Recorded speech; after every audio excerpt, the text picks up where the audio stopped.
الحمد لله رب العالمين والصلاة والسلام على رسوله الأمين ومن تبعهم بإحسان إلى يوم الدين أما بعد. سامعین کرام، آج 10ویں پارے کی تلاوت کی گئی ہے. گزشتہ کل کے درس میں سورہ انفال کا بقیہ حصہ جو تلاوت کی گئی تھی اسے چھوڑ دیا گیا تھا، لہذا آج کی تفسیر، آج کا درس سورہ انفال سے شروع کیا جاتا ہے. سورہ انفال یہ مدنی صورت ہے. انفال نفل کی جمع ہے جس کے معنی زیادتی کے ہوتے ہیں.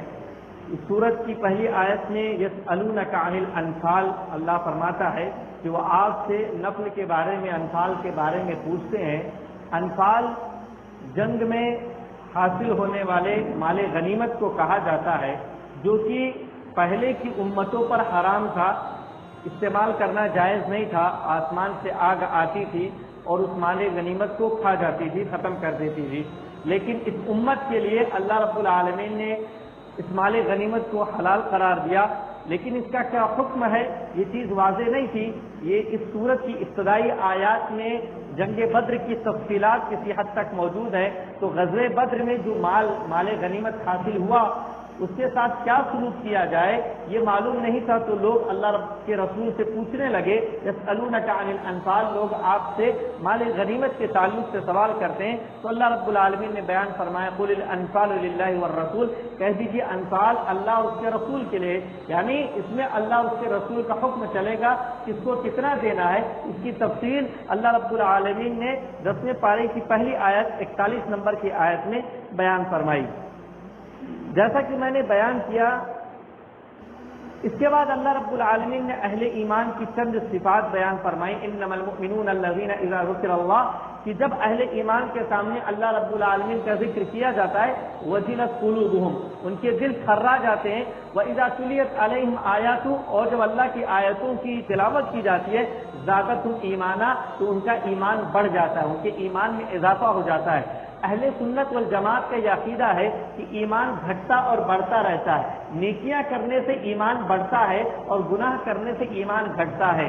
بعض ایسے افراد ہیں جن کا یہ کہنا کہ ایمان گھٹتا بڑھتا نہیں ہے، ان کی بات صحیح نہیں، کیونکہ اللہ فرمانا زادتہم ایمانا، ان کا ایمان بڑھ جاتا ہے. پھر اللہ نے کیوں کہا ایمان بڑھتا ہے؟ اور اگر ایمان گھٹتا بڑھتا نہیں ہے تو ابو بکر کا ایمان، عمر کا ایمان، عثمان کا ایمان، علی رضی اللہ عنہ اجمعین کا ایمان اور ہمارا ایمان برابر ہو سکتا ہے؟ کسی بھی صورت میں برابر نہیں ہے. وہ جذبہ ایمان کیسا تھا اور ہمارا جذبہ ایمان کیسا ہے کہ 5 وقتہ نماز تک نہیں پڑھ پاتے ہیں. تو وہ ایمان میں تفاوت رہتا ہے، تبھی یہ اعمال کا فرق ہوتا ہے. پھر اللہ رب العالمین نے مزید کچھ صفات اہل ایمان کی ذکر فرمائی. اور جیسا کہ میں نے یہ بات بیان فرمائی، اس غزوے میں، اس سورت کے اندر غزوہ بدر، جنگ بدر کی کچھ تفصیلات ہیں. اللہ رب العالمین فرماتا ہے، سب سے پہلے یہ بات خیال رکھیے کہ غزوہ بدر پیش کیسے آئی تھی، پس منظر کیا تھا اس کا.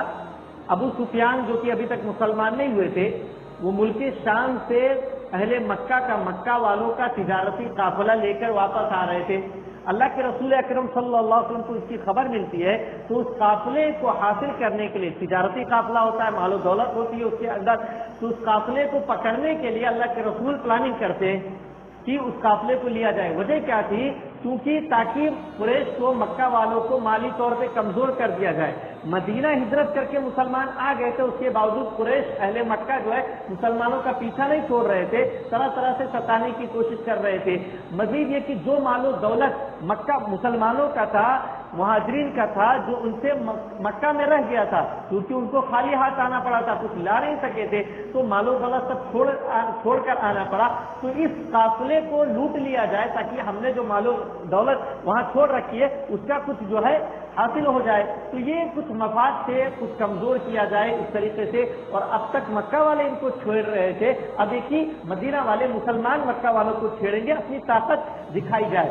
تو ابو سفیان کو اس بات کی خبر لگ جاتی ہے کہ میں جس قافلے کو لے کر جا رہا ہوں اس پر حملہ ہونے والا ہے. اللہ کے رسول اکرم صلی اللہ علیہ وسلم مدینہ میں آنن فانن اعلان کر دیتے ہیں کہ ہم تجارتی قافلے کو لوٹنے جائیں گے، حاصل کرنے جائیں گے، لہذا کچھ جنگی اعلان نہیں ہوتا کہ جنگ کرنے جانا ہم کو، بس ایسی اعلان ہوتا کہ چند افراد چاہیے جانا ہے، تو کچھ افراد نکل کھڑے ہوتے جن کی تعداد 313 ہوتی ہے، بغیر کسی جنگی ساز و سامان کے، بغیر جنگی تیاری کے نکل پڑتے ہیں۔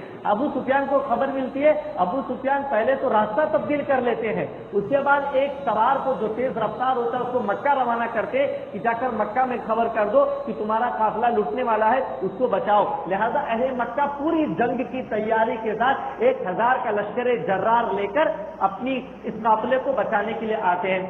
اللہ کے رسول اکرم صلی اللہ علیہ وسلم جگہ ٹھہرتے ہیں، قریش مکہ کا قافلہ گزر چکا ہوتا ہے، ابو سفیان ابو جہل وغیرہ جو لشکر لے کر آتے ان سے ملاقات ہوتی ہے۔ ابو سفیان کہتے ہیں ابو جہل وغیرہ سے کہ اب تو ہمارا قافلہ بچ گیا ہے، اب چلو واپس چلتے ہیں مکہ۔ تو ابو جہل وغیرہ کہتے ہیں سرداران قریش کہ ہم ایسے مکہ نہیں جائیں گے، ہم تو آئے ہیں اب تو جنگ کر کے جائیں گے، یہاں جیت کا جشن منا کر جائیں گے، جانور کاٹیں گے، کھائیں گے، پیئیں گے، عیش کریں گے، پھر اس کے بعد مکہ واپس جائیں گے۔ لہذا تکبر میں وہاں رکے رہ جاتے ہیں۔ اللہ کے رسول صلی اللہ علیہ وسلم کو خبر ملتی ہے، اللہ رب العالمین نے ان چیزوں سے پہلے اللہ کے رسول اکرم صلی اللہ علیہ وسلم کو یہ خبر دے دی تھی کہ دونوں جماعتوں میں سے یا تو یہ تجارتی قافلہ یا مکہ سے آنے والی فوج دونوں میں سے ایک تمہاری ہوگی۔ اور مکہ مدینہ والے یعنی مہاجرین جو آئے تھے ان کی یہ خواہش تھی کہ تجارتی قافلہ ہمارا ہو جائے، مطلب مال و دولت تھا اس کے اندر طاقت نہیں ہے، یہ ہمارا ہو جائے، لیکن اللہ رب العالمین فرماتا ہے وَإِذْ يَعِدُكُمُ اللَّهُ إِحْدَى الطَّائِفَتَيْنِ أَنَّهَا لَكُمْ، اور اس وقت یاد کرو جب اللہ رب العالمین تم سے وعدہ کرتا ہے کہ دونوں میں سے ایک تمہارا ہوگا، انہا لکم ایک جماعت تمہاری ہوگی، چاہے تجارتی قافلہ چاہے وہ، وتودون ان غیر ذات الشوکۃ تکون لکم، اور تمہاری یہ چاہت تھی کہ تجارتی قافلہ تمہارا ہو جائے، ویرید اللہ ان یحق الحق بکلماتہ ویقطع دابر الکافرین، اور اللہ یہ چاہتا ہے کہ حق کو واضح کر دے اور کافروں کا خاتمہ کر دے، یعنی اللہ جنگ چاہتا تھا کہ جنگ ہو اس مقام پر، اس جگہ پر، اور جو مکہ سے لشکر آیا ہوا اس سے مسلمانوں کا ٹکراؤ، لیحق الحق ویبطل الباطل، تاکہ باطل کو ختم کر دے اور حق کو بلند کر دے، ولو کرہ المجرمون، گرچہ مجرمین ناپسند کریں اس بات کو۔ لہذا جنگ ہوتی ہے، یہ ساری واقعات ہم جانتے کہ جنگ ہوتی ہے، اللہ کے رسول دیکھتے کہ میری فوج اتنی چھوٹی ہے کیسے جیتے گی، اللہ کے رسول سجدے میں گر پڑتے اور کہتے انتہلک هذه العصابہ، اگر یہ جماعت آج فوت ہو گئی اللہ رب العالمین لن تعبد فی الارض، تو زمین میں تیری کبھی عبادت نہیں کی جائیں گی۔ لہذا یہ جماعت آج شکست نہیں ہونی چاہیے، اس کو شکست نہیں ہونی چاہیے۔ آگے اس کی اور مزید تفصیلات ہے کہ جنگ کے اندر کیسے حالات ہوئے، اللہ رب العالمین نے ان کے اوپر نیند کا بھی غلبہ ڈال دیا، نیند کا بھی غلبہ ڈال دیا کہ سکون مل جائے، ہلکی ہلکی بارش بھی ہوئی کہ زمین جو ریتیلی تھی وہ جو ہے ٹھہر جائے اور لوگوں کے قدم جم جائے، فرشتے بھیج کر اللہ رب العالمین نے ان کی مدد فرمائی۔ ایک طریقہ یہ بھی اپنایا مدد کرنے کا کہ مسلمانوں کی آنکھوں میں کفار کے لشکر کو کم دکھا رہا تھا کہ کفار کا لشکر جو ہمارے سامنے کم ہے اور کفار کو مسلمانوں کی تعداد اللہ رب العالمین ان سے زیادہ دکھا رہا تھا، تو ایک خوف اور روب کفار کے دلوں میں بیٹھ گیا اور مسلمانوں میں ایک جرأت و بہادری پیدا ہو گئی کہ وہ تو ہم سے کم ہے۔ یہ فطری چیز ہے کہ آدمی سمجھتا ہے ہم سے کم ہے تو ہم تو جیت جائیں گے۔ تو اس طور پر یہ واقعات ہوتے ہیں اور اللہ رب العالمین جو ہے انہیں کامیاب عطا فرماتا ہے، کامیابی دیتا ہے۔ آگے چل کے اللہ رب العالمین یہ بات بیان فرماتا ہے، ہجرت سے پہلے یہ بات ہم بخوبی جانتے ہیں کہ اللہ کے رسول اکرم صلی اللہ علیہ وسلم کو قتل کرنے کی سازش کی گئی۔ دار الندوہ کے اندر قریش کا جو پارلیمنٹ تھا اس میں میٹنگ ہوتی ہے، کیسے کیا جائے، اس بندے سے کیسے پیچھا چھڑایا جائے، مختلف مشورے دیے جاتے ہیں، شیطان بھی ایک آدمی کی شکل میں وہاں شامل رہتا ہے میٹنگ کے اندر۔ اللہ رب العالمین اس میٹنگ کا ذکر کرتے فرماتا ہے وَإِذْ يَمْكُرُ بِكَ الَّذِينَ كَفَرُوا لِيُثْبِتُوكَ أَوْ يَقْتُلُوكَ أَوْ يُخْرِجُوكَ، کہ وہ آپ کے بارے میں سازشیں کر رہے تھے، کافر آپ کے بارے میں سازشیں کر رہے تھے کہ آپ کو قید کر لیا جائے یا قتل کر دیا جائے یا آپ کو جلا وطن کر دیا جائے، نکال دیا جائے مکہ سے۔ تو فیصلہ اس بات پر ہوتا ہے کہ قتل کر دیا جائے، اور قتل بھی اس طور پر کہ مکہ کے اندر جتنے قبیلے ہیں ہر قبیلے سے، ہر خاندان سے ایک ایک طاقتور آئے اور سب مل کر ایک ساتھ اللہ کے رسول کو قتل کر دے، تاکہ ہاشم جو اللہ کے رسول کا خاندان ہے وہ سب سے بدلہ نہ لے سکے اور فدیہ دیت میں اونٹ وغیرہ لے کر معاملے کو رفع دفع کر دیا جائے. لیکن اللہ رب العالمین وَيَمْكُرُونَ وَيَمْكُرُ اللَّهُ وہ سازشیں کر رہے تھے, چالیں چل رہے تھے. اللہ رب العالمین بھی اپنی چال چل رہا تھا. وَاللَّهُ خَيْرُ الْمَاكِرِينَ اور اللہ بہترین کارساز ہے, بہترین چال چلنے والا ہے. رات ہی میں اللہ کے رسول کو خبر دے دیتا ہے, اجازت ہجرت دے دیتا ہے. اللہ کے رسول حضرت علی کو اپنی بستر کو سلا کے آگے بڑھ جاتے ہیں. ساری فوج, سارے افراد تلوار, ننگی تلوار لیے بیٹھے ہوئے اللہ کے رسول کھلی آنکھوں کے سامنے گزرتے ہیں. بلکہ سورہ یاسین پڑھتے ہوئے مٹی اٹھاتے, ان کے چہروں کے اوپر, ان کے سروں کے اوپر ڈال کے آگے چلے جاتے ہیں. صبح جب وہ اٹھتے تو ہکا بکا رہ جاتے کہ یہ ہم سے کیسے ہو گیا. تو اس طرف اللہ رب العالمین اپنے نبی صلی اللہ علیہ وسلم کی حفاظت فرماتا ہے. پھر اللہ رب العالمین اگلی آیت میں یہ بات بیان فرما رہا ہے. دیکھیے حدیث کے اندر بھی اس بات کا ذکر ہے اور اس آیت میں بھی اس بات کا ذکر ہے کہ ہمارے پاس دو امان اللہ رب العالمین نے دی تھے. عذاب سے بچنے کے دو امان, دو سبب تھے ہمارے پاس. ایک سبب تو ختم ہو گیا اور ایک سبب باقی ہے. اللہ فرماتا ہے وَمَا كَانَ اللَّهُ لِيُعَذِّبَهُمْ وَأَنْتَ فِيهِمْ کہ اللہ اس لیے نہیں کہ ان کو عذاب دے, لوگوں کو عذاب دے وَأَنْتَ فِيهِمْ اور آپ ان کے اندر موجود ہو. یعنی نبی کا وجود ہمارے لیے بہت بڑی رحمت ہے کہ اگر نبی کسی قوم میں موجود ہے تو اس قوم میں عذاب نہیں آئے گا. جب تک نبی وہاں موجود ہے اس قوم میں عذاب نہیں آئے گا. قرآن کریم آپ پڑھتے چلے جائیے, کسی بستی میں نبی ہوتے ہیں تو پہلے نبی کو اس بستی سے نکال دیا جاتا ہے, پھر عذاب آتا ہے. لوط علیہ السلام کا قصہ ہے. اسی طریقے سے اور بھی انبیاء کرام کی جو قصے قرآن مجید میں ذکر ہے اس کے اندر اس بات کی وضاحت بڑی صراحت کے ساتھ ہے. اور ایک تو یہ کہ نبی موجود ہو تو عذاب نہیں آئے گا. دوسری چیز وما كان الله معذبهم وهم يستغفرون اور اللہ رب العالمین ان کو عذاب نہیں دے گا وهم يستغفرون, اس حال میں کہ وہ استغفار کرتے رہے. تو کون اگر استغفار کرتے رہے تو اللہ رب العالمین کا عذاب نہیں آئے گا. اس لیے زیادہ سے زیادہ توبہ و استغفار کرتے رہنا چاہیے. اس کے بعد 10ویں پارے کی ابتدا ہوتی ہے. اس 10ویں پارے کی ابتدا میں بھی جنگ کے جو واقع غزوہ بدر میں جو حالات ہوئے اس کا ذکر اللہ رب العالمین کسی حد تک کرتا ہے. وہی بات جو میں نے بیان کیا کہ خواب میں ان کو کم ان کو زیادہ دکھایا, ان ساری چیزوں کی تفصیلات موجود ہے. آخری آیت میں اللہ رب العالمین چند آیتوں میں جنگ کے کچھ آداب بیان فرماتا, کہتا یا ایھا الذین آمنوا اذا لقیتم فئۃ فاثبتوا کہ جب کسی قوم سے مقابلہ ہو جائے ایمان والو فاثبتوا ثابت قدم رہو. حدیث کے اندر آتا ہے کہ دعا کرو جنگ نہ ہو, لیکن جب جنگ چھڑ جائے تو ثابت قدم رہو, پیچھے بھاگو مت کسی بھی صورت سے. واذکروا اللہ کثیرا لعلکم تفلحون اور اللہ کا کثرت سے ذکر کرو تاکہ تم کامیاب ہو جاؤ. سوچو جہاد کر رہے ہیں مسلمان, جہاد کر رہے ہیں, اللہ کے لیے اپنی جان دینے کے لیے تیار ہے. ایسی حالت میں اللہ کہتا ہے وَاذْكُرُوا اللَّهَ اللہ کا ذکر کرو کثیراً زیادہ تاکہ کامیابی میسر ہو جائے. ہم کوئی نیک عمل کر رہے ہو اس کے ساتھ اللہ کا ذکر بھی کرتے رہے. قرآن کریم میں بہت سارے ایسے بڑے اعمال ملیں گے جیسے اللہ فرماتا ہے فَإِذَا قَضَيْتُم مَنَاسِكَكُمْ فَاذْكُرُوا اللَّهَ كَذِكْرِكُمْ آبَاءَكُمْ أَوْ أَشَدَّ ذِكْرًا. حج کتنا بڑا عمل ہے, اسلام کا ایک رکن ہے. اللہ کہتا ہے جب اس کو کر چکے ہو فَإِذَا قَضَيْتُم مَنَاسِكَكُمْ فَاذْكُرُوا اللَّهَ تو اللہ رب العالمین کا ذکر کرو.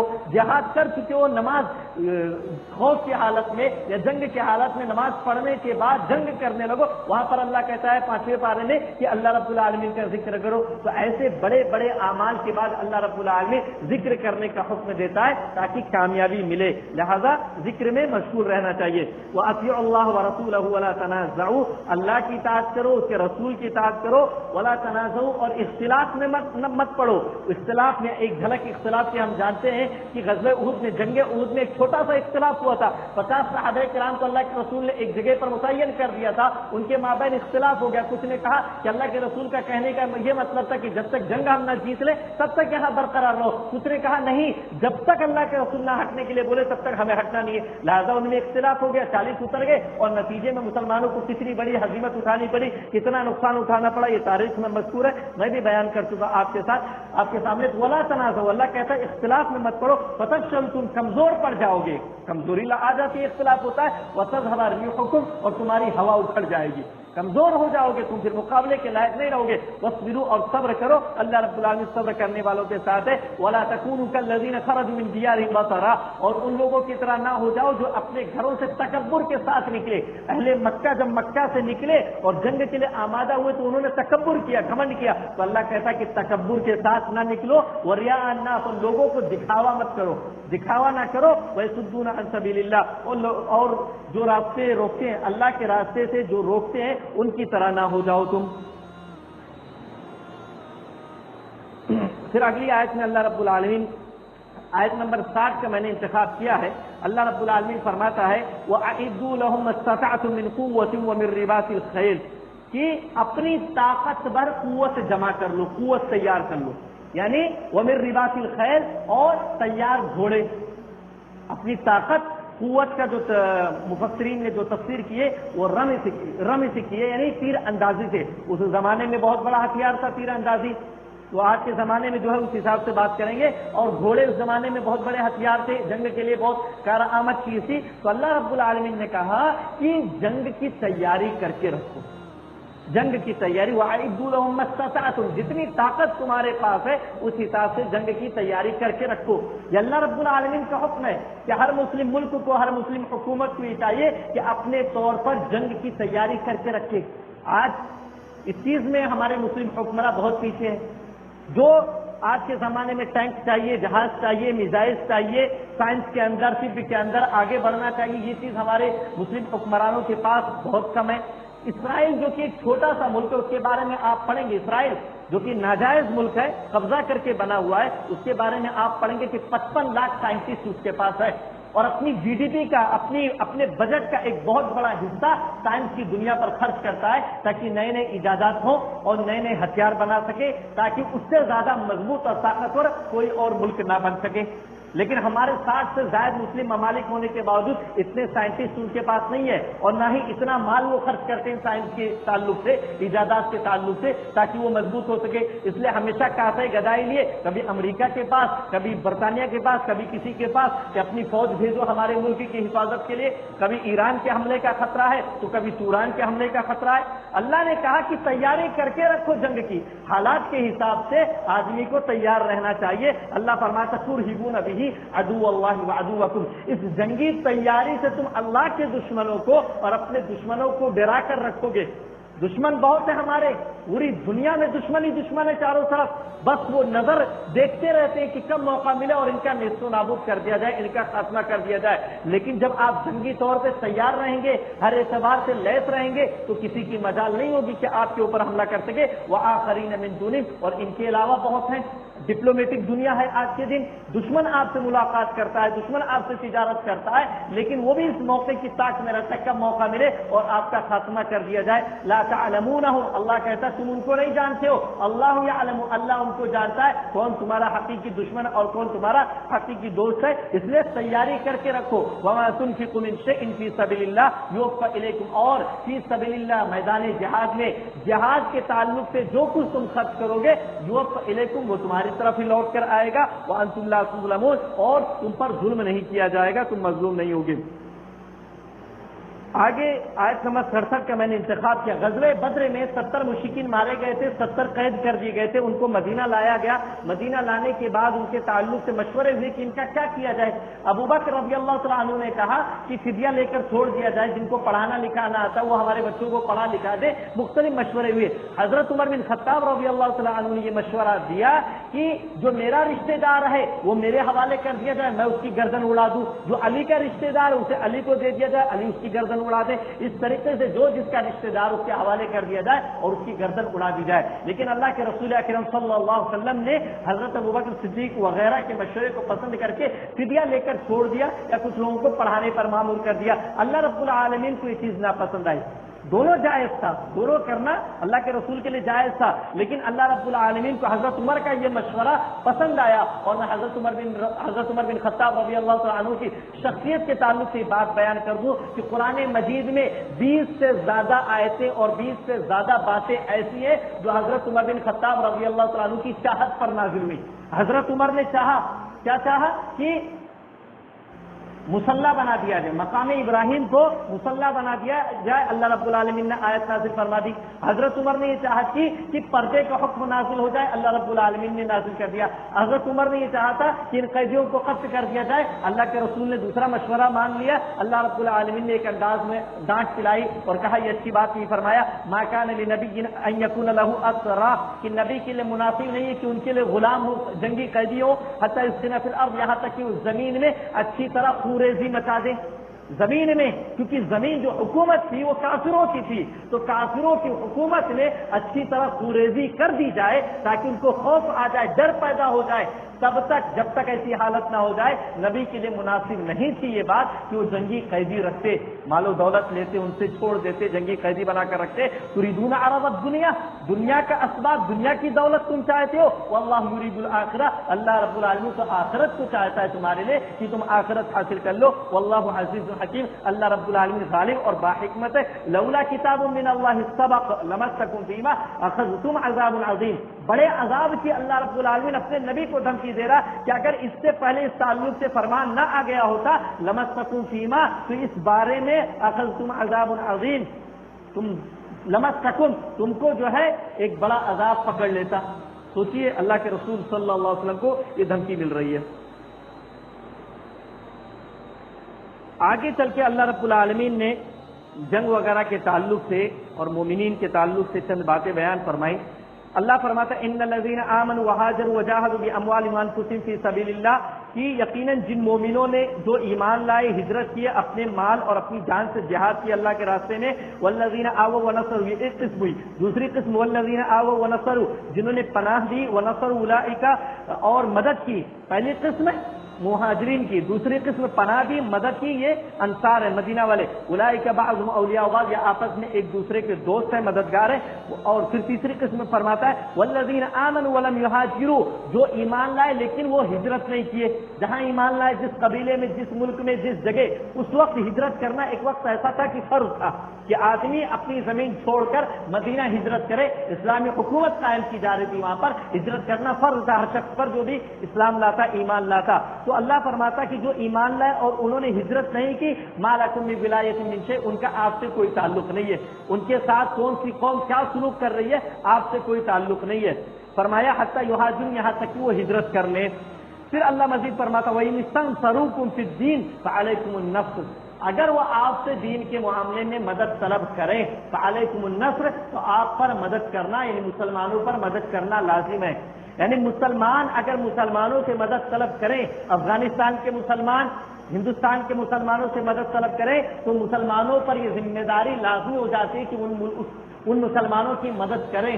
لیکن اللہ فرماتا ہے الا علی قوم بینکم وبینہم میثاق، مگر اس قوم کے خلاف نہیں جس کے درمیان اور آپ کے درمیان معاہدہ ہو چکا ہو. جیسے مثال کے طور پر حالات کے حساب سے ابھی مثال دوں میں، 1 سال پہلے اور اب بھی میانمار میں مسلمانوں کو بہت ستایا گیا، بہت مارا گیا، بہت برا بھلا کیا گیا، ان کے ساتھ بہت برا سلوک کیا گیا. وہ مدد کے لیے پکارتے رہے، لیکن کوئی مسلم ملک آگے نہیں آ کر میانمار پہ حملہ نہیں کیا، کیونکہ یہ عالمی قانون ہے، یہ عالمی نظام ہے کہ ہر ملک کا ایک دوسرے سے معاہدہ ہے. کوئی ملک کسی بھی ملک پر بغیر کسی سبب کے حملہ نہیں کر سکتا. یہ عالمی قانون ہے، نظام ہے اقوام متحدہ کا. کوئی بھی ملک حملہ نہیں کر سکتا. امریکہ ہٹ دھرمی کرتا ہے وہ الگ بات ہے، لیکن ایک نظام ہے اور نظام کی پابندی کرنا ہمارے لیے بھی ضروری ہے، مسلمانوں کے لیے بھی ضروری ہے، شریعت کی روح سے بھی ضروری ہے. اللہ رب العالمین کہتا ہے کہ اس نظام کو پورا کرو، اس عہد و پیمان کو پورا کرو، توڑنے کی اجازت نہیں ہے. تو اب مسلمانوں پر وہاں ظلم ہو رہا تھا، لوگ گالیاں دے رہے تھے سعودی عرب حملہ کیوں نہیں کر رہا، سعودی عرب مسلمانوں کو کیوں نہیں بچا رہا، پاکستان اتنی بڑی فوج رکھ کر کیا کر رہا ہے، مسلمانوں کو کیوں نہیں بچا رہا.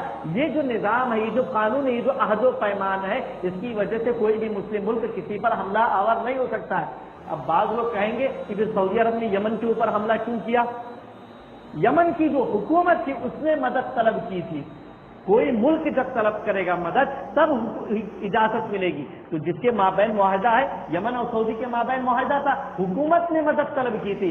یہاں پر میانمار میں حکومت مدد طلب نہیں کر رہی ہے، عوام الناس مدد طلب کر رہی ہے. تو ڈپلومیٹک طریقے سے مدد کی کوشش کی جائے گی، ظلم کو روکنے کی کوشش کی جائے گی، لیکن حملے کی اجازت اسلام بھی نہیں دیتا ہے کسی بھی صورت میں. اس لیے سنبھل کر ان سب باتوں پر غور کرنا چاہیے کہ ہم ایران سوران کی باتیں تو بہت کرتے ہیں، لیکن ہم اپنے گلی کے گنڈے کو صحیح نہیں کر سکتے.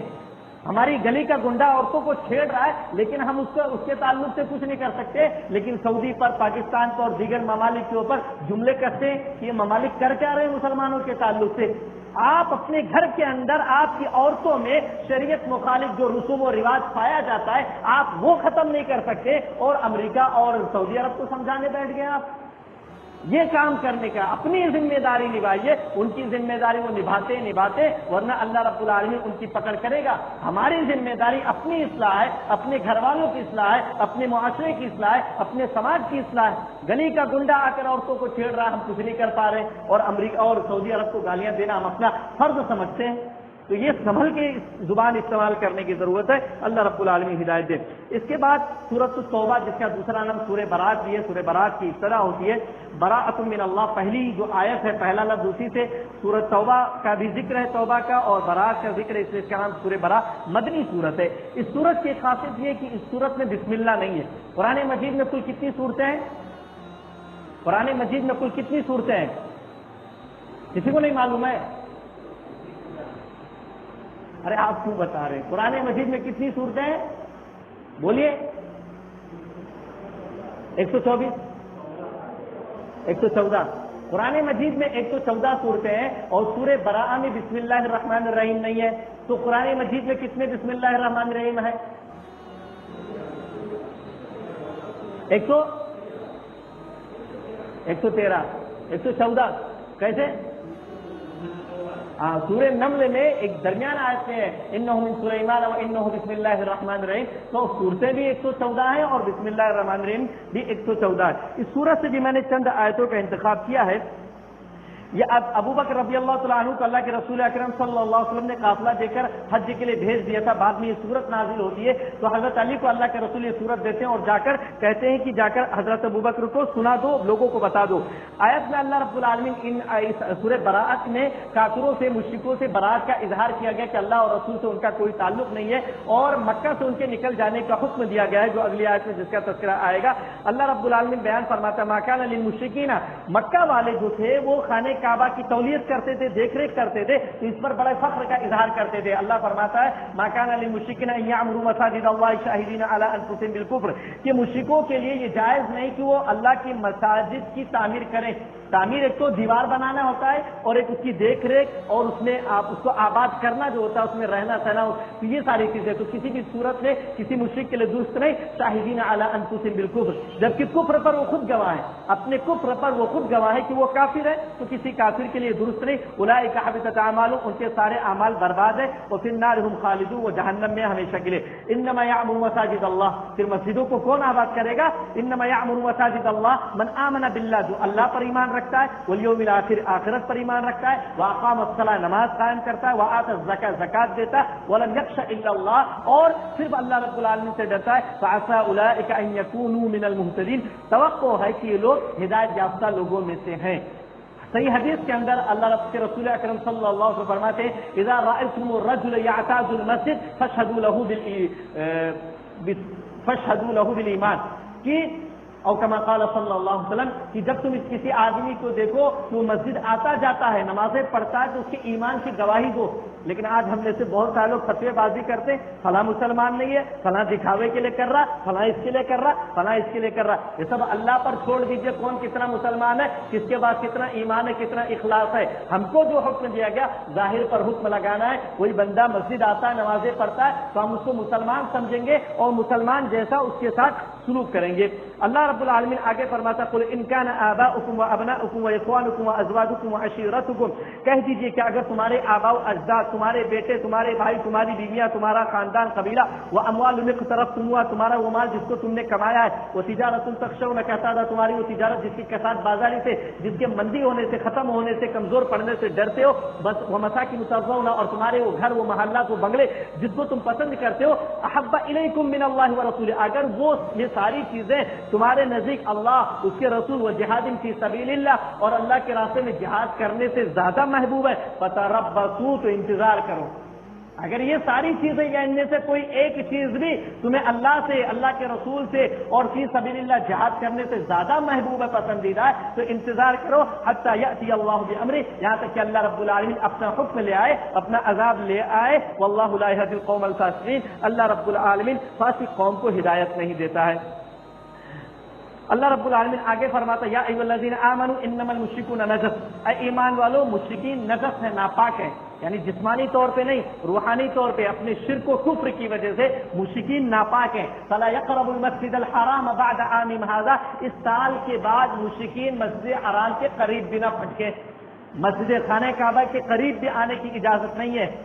اب جب یہ بات، یہ آیت نازل ہوئی تو جو مسلمان وہاں رہتے تھے، کیونکہ حج کے موسم میں اور جب مکہ میں لوگ آتے تھے ایک تجارت ہوتی تھی، اچھی خاصی تجارت ہوتی تھی اس زمانے میں بھی، تو جو مسلمان رہتے تھے ان کو یہ ڈر ہوا کہ ہماری تجارت تو مات پڑ جائے گی، اب ہم گزارا کیسے کریں گے. اللہ فرماتا ہے وَإِنْ خِفْتُمْ عَيْلَةً فَسَوْفَ يُغْنِيكُمُ اللَّهُ مِنْ فَضْلِهِ إِنْ شَاءَ، کہ اگر تمہیں ایلا فقر و فاقہ کا ڈر اور خوف ہے کہ اس حکم کی وجہ سے تم میں فقیری آ جائے گی، تو عنقریب اللہ رب العالمین اپنے فضل سے اگر وہ چاہے گا تمہیں غنی کر دے گا، بے نیاز کر دے گا، مالدار بنا دے گا. اور آج دنیا دیکھ رہی ہے کہ حج کے موسم میں اور پورے سال بھر، خاص طور پہ رمضان میں عمرے کے موسم میں اور پورے سال بھر جب تک عمرہ جاری رہتا ہے، کتنی بڑی منڈی لگتی ہے اور کتنی بڑی مارکیٹ رہتی ہے. ہر سال نئے افراد آتے ہیں، نئے طریقے سے خریداری کرتے ہیں، اربوں خربوں کی تجارت ہوتی ہے وہاں پر، اور وہاں کے مسلمان اور دیگر بسے ہوئے افراد جو ہے لاکھوں کماتے اور کھاتے ہیں. اتنی بڑی تجارت اللہ رب العالمین نے عطا کر رکھی، اس لیے کہا کہ فقر و فاقہ سے نہ ڈرو، ان اللہ علیم الحکیم، یقینا اللہ رب العالمین جانتا ہے اور حکمت والا ہے. آگے اللہ رب العالمین نے بیان فرمایا اتخذوا احبارا ورهبانا اربابا من دون اللہ والمسیح ابن مریم. کافروں کے بارے میں، نصرانیوں کے بارے میں بیان فرمایا کہ انہوں نے اپنے علماء کو اور اپنے عابدوں کو اللہ کو چھوڑ کر رب بنا لیا، اور عیسیٰ ابن مریم کو بھی انہوں نے رب بنا لیا. ایک صحابی رسول عدی بن حاتم جب اس آیت کو سنتے ہیں تو اللہ کے رسول کہتے نہیں، وہ بھی نصرانی تھے، کہتے ہم نے تو ایسا نہیں کیا تھا، اپنے عابدوں کو، اپنے علماء کو اور عیسیٰ بن مریم کو ہم نے رب تو نہیں بنایا تھا. اللہ کے رسول صلی اللہ علیہ وسلم فرماتے ہیں کیا تمہارے علماء جس چیز کو حلال کہتے تم حلال نہیں سمجھتے ہو، جس چیز کو حرام کہتے تم حرام نہیں سمجھتے ہو؟ کہتے ہاں بات تو ایسی ہی ہے. تو کہتے یہی تو رب بنانا ہے، حلال و حرام کا فیصلہ اللہ رب العالمین کرے گا، کسی اور کو اجازت نہیں ہے. حتیٰ کہ باطن طور پر نبی صلی اللہ علیہ وسلم ظاہر میں بتلاتے ہیں یہ حلال ہے یہ حرام ہے، لیکن اس کا حکم ہی اللہ رب العالمین دیتا ہے، ورنہ اللہ کے رسول کو بھی یہ اجازت نہیں ہے کہ کسی چیز کو حرام کر لیں، کسی چیز کو حلال کر لیں. ایک موقع پر اللہ کے رسول اکرم صلی اللہ علیہ وسلم نے شہد کو اپنے اوپر حرام کر لیا تھا، یا ایک روایت کے مطابق اپنی لونڈی ماریا سفیہ کو حرام کر لیا تھا. اللہ رب العالمین نے ڈانٹ پلائی یا ایھا النبی لما تحرم ما احل اللہ لک، اے نبی تم اللہ رب العالمین نے جس چیز کو حلال کیا تم اس کو اپنے اوپر حلال حرام کیوں کر لے رہے ہو؟ تبتغی مرضات ازواجک، اپنی بیویوں کی رضامندی چاہتے ہو. اپنی بیویوں کی وجہ سے انہوں نے یہ جملہ کہہ دیا تھا اللہ کے رسول نے، تو اللہ ڈانٹ رہا ہے کہ اپنی بیویوں کی رضامندی چاہتے ہو، اپنی بیویوں کو خوش کرنا چاہتے ہو. کتنی بڑی ڈانٹ ہے اگر انسان اس پر غور کرے. تو نبی کو بھی اجازت نہیں ہے حلت و حرمت کے تعلق سے، تو ایک عام انسان کو کیسے اجازت ہو سکتی ہے؟ اس لیے کبھی بھی اپنی زبان بغیر علم کے، پختہ علم کے اور بغیر دلیل کے حلت و حرمت کے تعلق سے، کفر و اسلام کے تعلق سے نہیں کھولنا چاہیے کہ یہ چیز حلال ہے، یہ چیز حرام ہے، یہ کافر ہے، یہ مسلمان ہے. کبھی بھی اپنی زبان نہیں کھولنی چاہیے. بڑے بڑے علماء کرام خاموش رہتے ہیں اس تعلق سے، بڑے بڑے علماء کرام خاموش رہتے ہیں کسی گروہ پر، کسی آدمی پر، جب تک واضح دلیل، واضح علامات نہیں مل جاتی ہے کسی پر بھی ایسا فتویٰ وہ لاگو نہیں کرتے. اس لیے ہمیں بچنے کی کوشش کرنی چاہیے. اگلی آیت میں اللہ رب العالمین نے زکوٰۃ نہ دینے والوں کے عذاب کا ذکر فرمایا. اس کے اندر سورہ تبوک، غزوہ تبوک کا بھی کسی حد تک اللہ رب العالمین نے تذکرہ فرمایا. غزوہ تبوک حالات بڑے ہی جگرگو تھے، مالی قلت تھی. اللہ کے رسول نے اعلان کر دیا کہ جس کے پاس جو ہے چندہ جمع کرو. سب جمع کرتے ہیں، جس کے پاس جو رہتا ہے.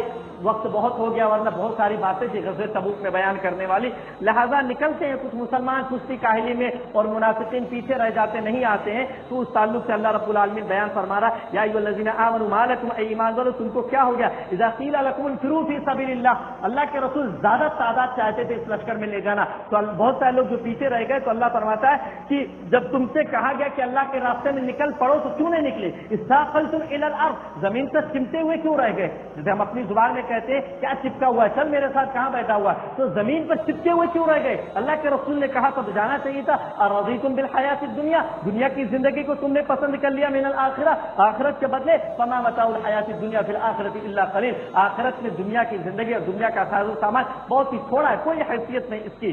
تو اللہ رب العالمین نے اس طور پر بیان فرمایا. آگے بھی چند آیتیں ایک آیت میں بیان کرتا ہوں کہ اللہ فرماتا ہے الا تنصروا فقد نصرہ اللہ، اگر تم اس کی مدد کرو گے تو اللہ مدد کرے گا، اگر تم مدد نہیں کرو گے تو اللہ اس کی مدد کرے گا. یعنی تم نہیں گئے ہو تو اس کا مطلب یہ نہیں کہ وہ بے مدد ہے، اس کا کوئی مددگار نہیں ہے. نبی کا مددگار اللہ رب العالمین ہے، اور اللہ رب العالمین نے بارہا ان کی مدد فرمائی ہے. جب اللہ کے رسول اکرم صلی اللہ علیہ وسلم ہجرت کر کے نکلے تھے، آیت میں جو ہے میں تفصیل بیان کر رہا ہوں، غار میں چھپ گئے تھے، اس موقع پر بھی اللہ رب العالمین نے اللہ کے رسول اکرم صلی اللہ علیہ وسلم کی مدد فرمائی. تو اس طور پر اللہ رب العالمین نے یہ باتیں بیان فرمائی ہیں. پھر جو مسلمان پیچھے رہ گئے تھے اور ان 3 صحابہ تھے، انہوں نے آ کر معافی مانگی، اللہ کے رسول نے ان کا بائیکاٹ کیا، 40-50 دن ان کا بائیکاٹ رہا. جنگ میں پیچھے رہنے کی وجہ سے 40-50 دن ان کا بائیکاٹ، 30 دن یا 40 دن ہوا. اس کے بعد ان کی بیویوں سے بھی ان کو الگ کر دیا گیا. پھر اور غور کیجئے کہ ان میں سے ایک صحابی کو ایک کافر بادشاہ یہ پیغام بھیجتا ہے کہ محمد جو تمہارا نبی ہے تم پر ظلم کر رہا ہے، تم میرے پاس آ جاؤ، میں تمہاری اپنی مملکت سے، اپنی حکومت سے تمہیں شریک کر لوں گا. خط کو جلا دیتے ہیں اور پیغام بھیج دیتے ہیں، مطلب بےہودہ کلمات لکھ کر بھیج دیتے ہیں. تو یہ مطلب حالت ہوتی ہے. اور بات نکلی ہے تو میں یہ بھی بتلا دوں، یہ علی اور معاویہ کے درمیان اختلافات تھے، جنگ ہوتی تھی، وہ اجتہادی غلطیاں، اجتہادی باتیں، ہم اس میں نہیں جائیں گے کیا مسائل تھے، لیکن جنگ ہوتی تھی. اس کا فائدہ اٹھانا چاہتا تھا ایک کافر ملک، کافر بادشاہ، اور حملہ کرنا چاہتا تھا. علی رضی اللہ تعالیٰ عنہ جس جگہ خلافت کرتے تھے وہاں پر حضرت معاویہ کو علم ہوتا ہے، حضرت معاویہ لکھ کر بھیج دیتے ہیں کہ تو نے کیا سمجھ رکھا ہے کہ ہم الگ ہو گئے، اگر تم نے ایسی کوئی حرکت کی تو میں علی کے جھنڈے تلے جا کر تجھ سے جنگ کروں گا اور تیرے دانت کھٹے کر دوں گا. تو یہ مسلمان کے یہ جذبہ تھا کہ آپسی اختلافات کو بالائے طاق رکھ کر یکجہت ہو جایا کرتے تھے.